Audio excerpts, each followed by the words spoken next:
Голоса — это вот такая книжечка, она есть и как-то уже на сайте, и уже в варианте для рассылки. Он подготовлен коллективом из 6 человек.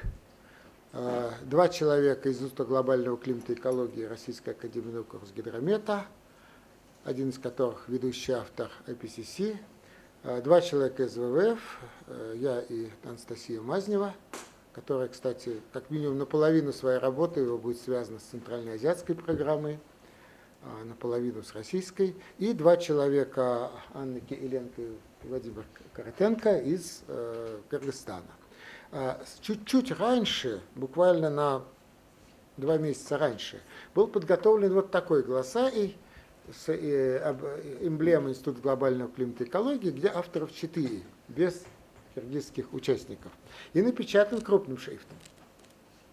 Вот этот глоссарий напечатан мелким шрифтом, и вот он вот такой. Это вот такое вот образное сравнение. Вот это нечто глобальное, а вот это добавочно центральноазиатское. Как видите, этого много. То есть общее количество терминов где-то 500, как минимум порядка 50, несколько десятков, они действительно специфичные для Центральной Азии, и еще довольно много тех, которые не специфичные, но именно в Центральной Азии вызывают некие вопросы, да? Хотя они как бы ничего особенного, сюда не вошли, сюда вошли. В том числе и подробное разъяснение, что смягчение последствий – это адаптация, а не сам климат. Алексей Ильич, а пойменные леса? Это была тоже отдельная большая дискуссия, потому что для Кыргызстана, для Центральной Азии имеют большое значение, и вот это тоже была отдельная такая работа. Да. Так, идем дальше. Значит, 3 функции эти глоссарий несет.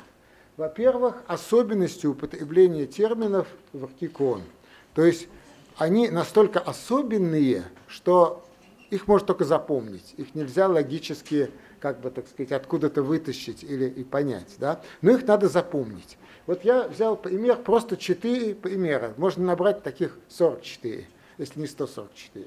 Скажем, изменение климата понимается в рамках РКИКОН только антропогенное, а изменчивость климата понимается только естественное, даже если оно под воздействием антропогенных изменений климата.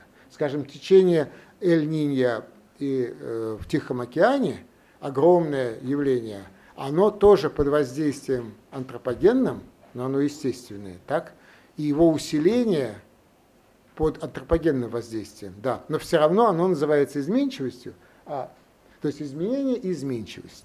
Второе, то, о чем я говорил, смягчение изменений климата как таковых, это mitigation или снижение выбросов, или же предотвращение. Вот в официальных документах ООН, официальном переводе, вы найдете не митигацию и не смягчение изменений, а именно предотвращение, что по сути, в общем-то, правильно, предотвращение, но почему-то слово предотвращение не появилось. Появилось mitigation или смягчение изменений, а вот смягчение последствий – это тождественно адаптации. Это хоть как-то логически можно понять. Но увидите подтверждение, знаете, это то же самое, предотвращение. Дальше. Бюджет углерода. Вот если написано бюджет углерода экосистем, это то, что нам всем легко понять. Это разница между тем и тем. Да?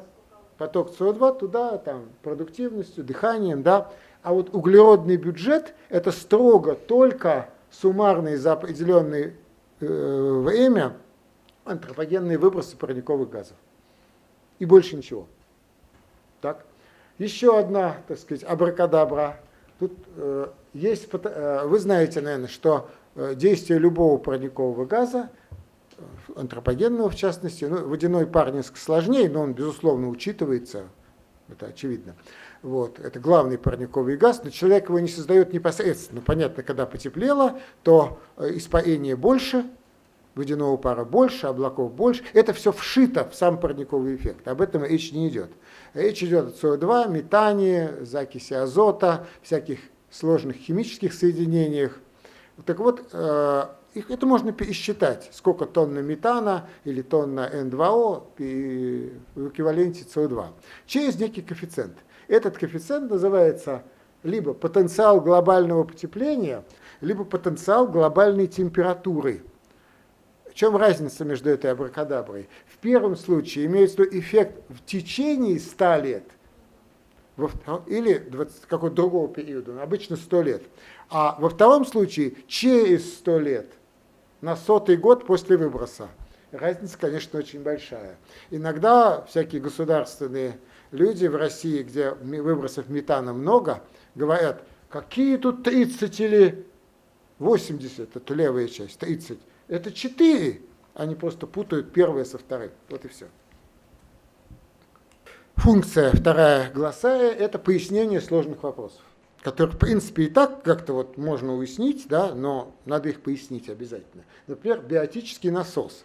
Довольно модная когда-то, а в некоторых, так сказать, тусовках, скажем так, или рассылках и сейчас модная тема, что механизм влияния лесов на перенос влаги в атмосфере. Когда лесов много, испарение с поверхности листьев очень сильное, соответственно, есть восходящий ток воздуха, более низкое давление и подсос влаги с океана. Такая вот циркуляция, это именно когда у вас есть суша с большим количеством лесов, а рядом что-то крупное водное, океан, там, море, если это Каспийское море, так? Вот. И тут показано, что это, безусловно, есть такой механизм. Он, конечно, важен для микроклимата, кое-где он важен на региональном уровне, например, в Амазонии, научные статьи это показывают, но глобально океан доминирует, однозначно. То есть он есть, но он слишком мал. То есть потоки влаги в атмосфере, они определяются океаном и циклоническим, прежде всего, циклоническим, муссонным, там, с помощью тропических циклонов, переносом, соответственно, на сушу и так далее, и так далее. Принцип Ле Шателье. Вот на сайте Биома вы тоже можете увидеть картинку. Так он вообще это что-то разумное или не разумное? Написано, конечно, это разумное. Принцип самый общий, что любая система, природная в частности, природная, она, особенно если она замкнутая система, она стремится вернуться в первоначальное состояние, если ее изменять. Да? Самый общий принцип. Конечно, климат не замкнутая система. Понятно. Потому что и Солнце, и там, даже орбита Земли, которая никак никуда не возвращается. Там, вот. Но, в принципе, все-таки принцип работает. Потому что вот как выбросы парниковых газов, изменение химического состава атмосферы, но потом это рано или поздно будет поглощено океанами и экосистемами, этот СО2 вернется на морское дно в виде скелетиков морских организмов, выйдя из угля, нефти и газа. То есть все как бы действительно придет к тому же относительно стабильному состоянию, только за сотни и тысячи лет. Единицы тысяч лет, не десятки тысяч лет. А там будет новый ледниковый период, об этом мы поговорим немножко позже. То есть принцип тоже справедлив, но поскольку мы меряем все процессы и все наши проблемы, хотя бы 21 веком, а то и короче, и стремимся не допустить, чтобы 3 миллиарда людей пришлось переехать с одного места на другое, так, то тут уж принцип принципом, но тут он просто неприложим, хотя он, конечно, есть. Ансамблевые климатические оценки. Вот кто-нибудь знает, что это такое? Что за ансамбль? Вот практически никто. Что за ансамбль такой? Почему он? Это что такое? Это разные модели? Нет, это не разные модели. Это одна и та же модель или много моделей считают одно и то же, а прежде всего главное одна и та же модель, считает одно и то же хотя бы 50 раз. И тогда он получает, что стартуя с 1980 года и проходя 2022 и сравнивая, что более-менее мы угадываем, модель воспроизводит то, что случается в среднем. Ведь климат это средняя погода за много лет, хотя бы за 10 лет. И стреляем вперед на, скажем, 60-е годы, так, то мы тем самым можем получить разброс. Разброс не сценарный, мы заложили выбросы пойдут так, или выбросы пойдут так, парниковых газов, а разброс именно внутримодельный. Он отражает частоту и силу опасных метеорологических явлений. Только так модели могут подойти к тому, чтобы, так сказать, насколько будут сильнее волны жары, насколько они будут сильнее и насколько чаще, и насколько длительнее. Только вот таким вот многократным расчетом. Теперь есть глобальное потепление, и обычный человек, конечно, понимает под этим, температура воздуха увеличилась. Да, она, конечно, увеличилась. Но для климатологов это вторичный момент. Для них главное, что увеличилась температура воды верхних сотен метров всех океанов. Многих сотен метров. Есть так называемый главный термоклин, где-то 700-800 метров, иногда до километра, вот где перемешивается особенно вода. Вот это уж точно, а сигнал до 2000 метров прослеживается. Понимаете, что теплоемкость воды насколько больше теплоемкости воздуха, поэтому ведь сам факт о том, что глобальное потепление свершившийся экспериментальный факт, был признан таковым в докладах IPCC только после того, как была накоплена информация, что прогреваются океаны все и одновременно. До этого объяснить, а не переток ли это? Так? Не вариация ли это течений? Вот когда была достаточно информации, разрезы сделаны, глубинные разрезы, это не так давно, это где-то буквально, максимум 15 лет назад, а то и меньше. И вот тогда, до сих пор есть в океане, конечно, пятна, где данных нет, но они маленькие. Есть и пятна, где похолодание, но их причины понятны. Например, к югу от Гренландии огромное пятно похолодания, это совершенно разумно и хорошо укладывается в физику процессов. Так вот, это прежде всего повышение Мирового океана, 20-21 век и так далее, и косвенный индикатор частоты опасных явлений. А есть еще глобальное затенение. Может быть, слышали об этом или нет? Это второй по значимости эффект влияния человека на климат. Это то, что мы, продуцируя всевозможную пыль, но сульфатный аэрозоль, элементарно затеняем Землю от Солнца. Как вулкан тоже может делать. То есть мы слабый вулкан, но постоянно действующий. И поэтому итог-то какой? Что иногда говорят, вот тут какая-то путаница, ученые опять не могут прийти к согласию. Глобальное потепление больше 1,5 градусов, повышение температуры из-за повышения эффекта, а Всемирная энергетическая организация говорит, у нас градус небольшим. Вот они ошибаются гигантски на треть. Да не ошибаются они. А просто 0,5 градуса назад похолоданию дает второй по значению эффект затенения Земли от Солнца человеком в прямом смысле слова. Конечно, этот эффект к концу века во всех моделях предполагается, что меньше, меньше, меньше, что воздух будет чище, чище, чище. То есть это как бы палочка-выручалочка, она настолько плоха для здоровья людей, ведь это не там, не в стратосфере, а тут, где мы дышим. Да?